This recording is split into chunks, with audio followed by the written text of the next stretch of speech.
When the Taliban returned to power in 2021, most people assumed Afghan women would lose some freedoms. But what unfolded instead was not simply a return to restrictions. It became a systematic hunt that forced thousands of women into hiding and turned survival itself into something nobody had fully prepared for.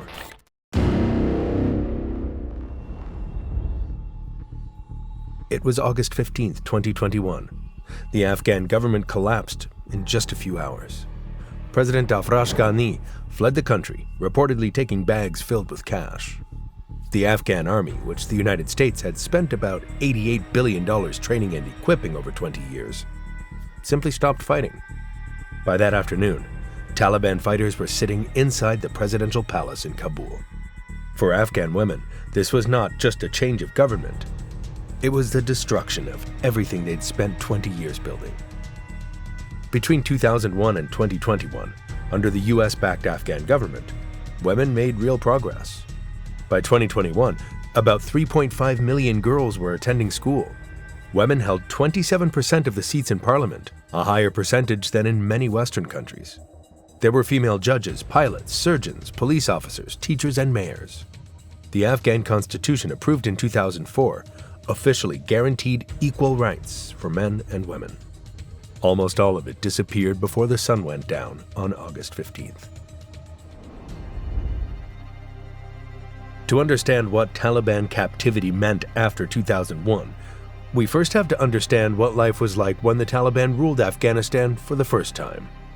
Between 1996 and 2001, the Taliban governed a country of about 20 million people. After capturing Kabul in September 1996, they introduced one of the most extreme systems of control over women seen in modern times. Women could not leave their homes without a male guardian, known as a mahram, usually a husband, father, brother, or son. They were banned from working. They couldn't receive treatment from male doctors. At the same time, many female doctors were prevented from practicing. Even the windows of homes had to be painted black, so people outside couldn't see the women inside.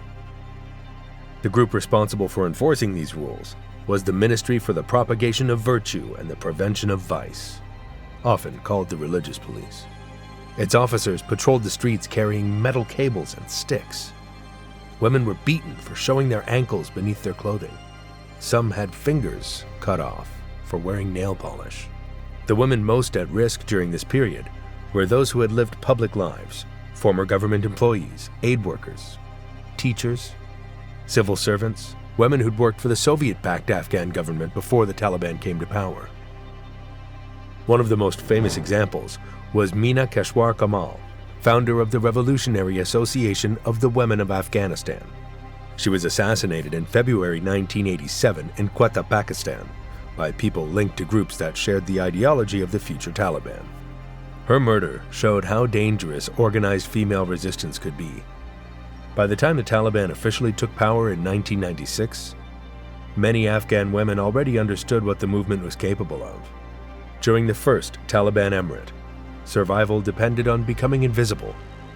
Women who stayed alive often did so by completely disappearing from public life. For years before the 2021 takeover, Taliban intelligence networks had been collecting names, addresses, photographs, and family information on women who worked in government offices, courts, police forces, schools, media organizations, and civil society groups. The chaotic final days of the American withdrawal made those records even more valuable. Later, the Pentagon confirmed that Taliban forces gained access to biometric devices, personnel databases, and identification systems that had been captured or left behind. These systems contained fingerprints, iris scans, photographs, and employment records. The women facing the greatest immediate danger were Afghanistan's female judges. By 2021, around 270 women were serving as judges across the country. Many had spent years sentencing Taliban members, drug traffickers, kidnappers, and violent criminals. When Kabul fell, the Taliban quickly opened prisons across Afghanistan. Thousands of inmates walked free from facilities such as Puli Charki prison and Bagram prison during the first weeks. Judge Najla Rahimi was one of several female judges who received direct death threats from former prisoners within days of the Taliban takeover. She went into hiding almost immediately and eventually escaped the country. Later, she publicly described the fear of knowing that men she had personally sentenced were now free and looking for her. According to a United Nations report released in November 2021, at least 3 female judges were confirmed to have been killed by former prisoners in the months after the Taliban returned to power. Human rights groups believed the true number was even higher. Many families were too frightened to report deaths, and there were few organizations left that could safely investigate them. Female police officers faced the same danger. Over 2 decades, Afghanistan had trained roughly 4,000 women to serve in its national police force. After August 15th, many disappeared into hiding within hours. Others were unable to escape in time. Information about what happened to some of those women emerged only in fragments, gathered by human rights investigators who were themselves trying to flee the country. The Taliban's lists didn't stop with judges and police officers. They included anyone publicly connected to the previous government or the rights gained after 2001. Members of parliament, professors, journalists, activists, civil society leaders, women who had appeared on television or spoken to foreign media. There was no single Taliban prison for women. After August 2021, the Taliban detention system was spread across many different locations. It was improvised, decentralized, and mostly hidden from the outside world. Some women were taken to formal prisons, such as Pulicharki, which the Taliban began using after returning to power. Others were held inside Taliban compounds in provincial capitals. Some disappeared into private homes, being used as unofficial detention sites.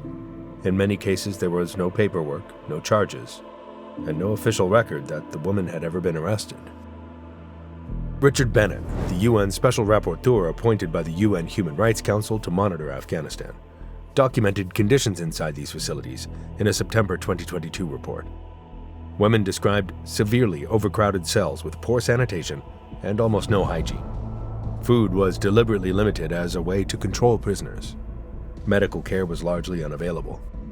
In many cases, families were never informed that a woman had been detained, meaning relatives often had no idea where she was, or whether she was even alive. Women who already had medical conditions faced an especially dangerous situation. Diabetics often had no access to insulin. Women with heart problems received no treatment. Pregnant women were also at risk. The Taliban's approach to female healthcare was similar to what it had been during its first period in power. Male doctors were often not allowed to treat women, while many female doctors were no longer permitted to work. If a woman became seriously ill in detention, she had almost nowhere to turn for help. In formal detention facilities, a healthy woman could survive physically for months and sometimes longer, but her health often began to deteriorate very quickly. Doctors Without Borders, known internationally as Médecins Sans Frontières, documented this during 2022 and 2023 while treating women who had been released from Taliban detention. They reported severe malnutrition among women held for more than 30 days, untreated infections that had become dangerous, and injuries from physical abuse that had never received medical attention. Bushra Ishaq Osmani, a female member of Afghanistan's parliament from Baghlan province, was detained by the Taliban in late 2021. She later described the experience as complete isolation. She was given no information about any charges, no idea how long she would be held, and no contact with her family. She survived and was eventually released. For every Bushra Ishaq Osmani, there were hundreds of women whose names never appeared in a UN report. They were rural women, the wives of former government soldiers, village teachers, women who had joined literacy programs funded by aid organizations, women whose only offense was accepting the idea at some point during the previous 20 years that they had rights. In Kandahar province, the birthplace and ideological center of the Taliban movement founded by Mullah Omar in 1994, conditions for detained women were reported to be among the harshest in the country. Local Taliban commanders operated with almost complete freedom. Reports published in 2022 by the Afghan Independent Human Rights Commission, which continued working from exile after the Taliban took over, described women being detained for what authorities called moral crimes. These included leaving home without mahram, owning a smartphone with social media apps, or working for an NGO. Women accused of these offenses were often held in unofficial detention sites rather than formal prisons. They were kept in compounds and private houses controlled by local Taliban commanders. Reports from the Afghanistan Independent Human Rights Commission documented systematic sexual violence in these locations. This was not random abuse. It was used as a method of control. The goal was often to destroy a woman's reputation within her family and community so that even if she was released, she would have nowhere to go. Forced marriage became another form of captivity. In August 2021, Taliban commanders were instructed to create lists of unmarried women and widows in areas under their control. The purpose was to distribute them as wives to Taliban fighters. Girls as young as 15 were included. Women as old as 45 were also targeted. This type of captivity did not look like a prison. There were no bars, guards, or prison cells. Instead, there was a compound, a Taliban fighter who considered the woman his property, and a legal system that offered no protection. Escape was extremely difficult. Ironically, a woman in this situation often had a better chance of surviving physically than someone in formal detention. There was usually more food and shelter, and systematic starvation was less common. But the harm took a different form. The suffering was not less severe, and the psychological damage could be devastating. The Taliban did not create one set of restrictions and stop there. They kept adding more. This is one of the most important and least discussed parts of what happened to Afghan women after August 2021. The definition of what women were allowed to do kept changing.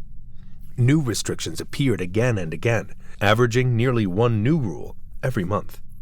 In November 2021, women were banned from traveling more than 72 kilometers without a male guardian. In March 2022, girls' secondary schools were closed again after the Taliban had briefly promised they would reopen. The decision was reversed on the very morning schools were supposed to resume classes. In August 2022, women were banned from parks, public gyms, amusement parks, and bathhouses. In December 2022, women were banned from attending universities. In April 2023, female NGO workers were banned from working, threatening aid operations across the country because many women and children in conservative households could only be reached by female aid workers.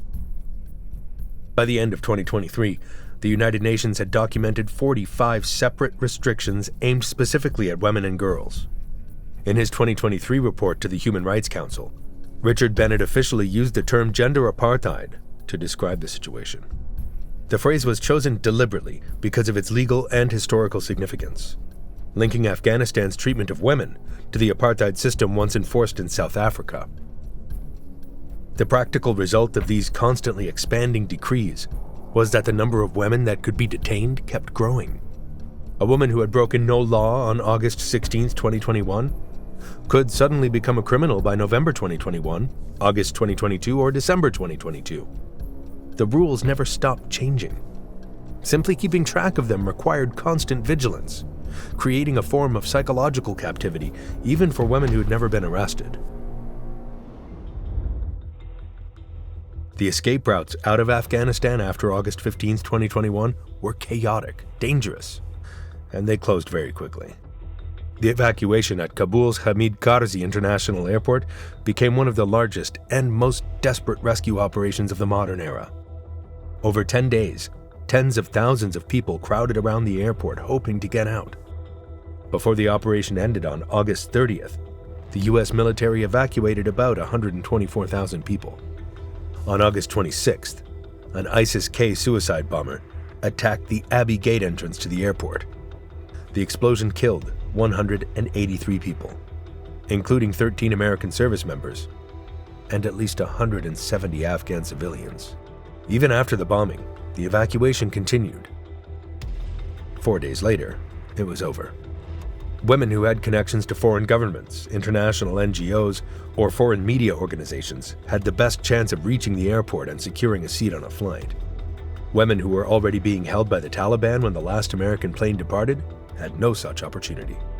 Zafira Ghaffari, who became Afghanistan's youngest mayor in 2018 at just 26 years old, was one of the women who managed to escape. She served as mayor of Maidan Shar in Wardak province and survived 3 assassination attempts during her time in office. Despite the threats, she continued working. She left Afghanistan in August 2021 and has continued speaking out for Afghan women from abroad. She has also spoken about the guilt and sadness of leaving behind women who were facing the same dangers she herself narrowly escaped. For women already in Taliban detention, release rarely happened because the Taliban simply decided to let them go. Usually, freedom required one of 3 things. A family had to pay money to a local commander. Community elders had to negotiate on the woman's behalf. Or there had to be strong international pressure on a case that was already receiving public attention. Women who had none of these advantages often had no realistic way out. A 2022 study, published in the Lancet Regional Health, looked at Afghan refugee women living in Pakistan and Iran. It found that more than 60% of women who had experienced Taliban detention suffered from PTSD, post-traumatic stress disorder. Rates of severe depression and long-term psychological trauma were much higher than among Afghan women who had escaped without being captured. These figures only included women who successfully reached another country. They tell us nothing about the women who never made it out. Between 2021 and 2024, the UN Security Council held multiple emergency meetings on Afghanistan. The Office of the UN High Commissioner for Human Rights published detailed reports documenting the persecution of women. In December 2023, the UN General Assembly passed Resolution 78-222, calling on member states to examine whether the Taliban's treatment of women met the legal definition of a crime against humanity. The vote passed with 80 countries in favor, none against, and 78 abstaining. Countries such as China, Russia, Pakistan, Iran, and many others chose not to support the measure, showing how divided the international community remained on the issue. By 2023, the prosecutor of the International Criminal Court had also indicated that gender persecution in Afghanistan was being investigated as a possible crime against humanity under the Rome Statute. This was important because the ICC has legal authority over crimes committed in Afghanistan since 2003. However, the court depends on member states to arrest and hand over suspects.